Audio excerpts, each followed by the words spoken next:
Il-ġimgħa wara nofsinhar l-Oppożizzjoni Nazzjonalista permezz tad-Deputati Nazzjonalisti Mario De Marco u Kristi De Bono indirizzaw konferenza tal-aħbarijiet dwar ir-rapport Manival u l-qasam tas-servizzi finanzjarji fejn komplew bl-attakk tagħhom fuq dan is-settur.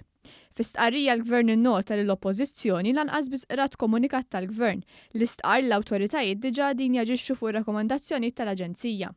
Fil-fatt, mit-58 miżura proposta diġà twettqu 35% li anke kienu parti mill-pjan ta' strateġija li għamel il-Gvern fl-2017 u se tkompli ssir ħidma biex ikunu implementati l-bqija tal-miżuri proposti sal-aħħar tas-sena d-dieħla.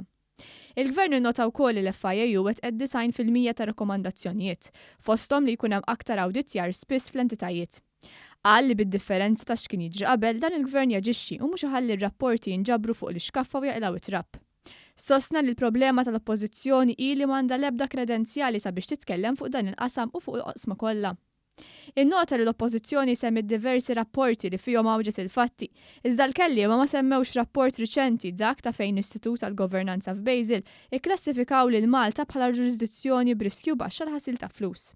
Sostna li Malta hija determinata li tipprovdi aktar riżorsi biex issaħħaħ l-istituzzjonijiet bil-kontra tal-Oppożizzjoni li apparti li m'għandix kredenzjali ma titlifx okkażjoni biex tagħmel ħsara.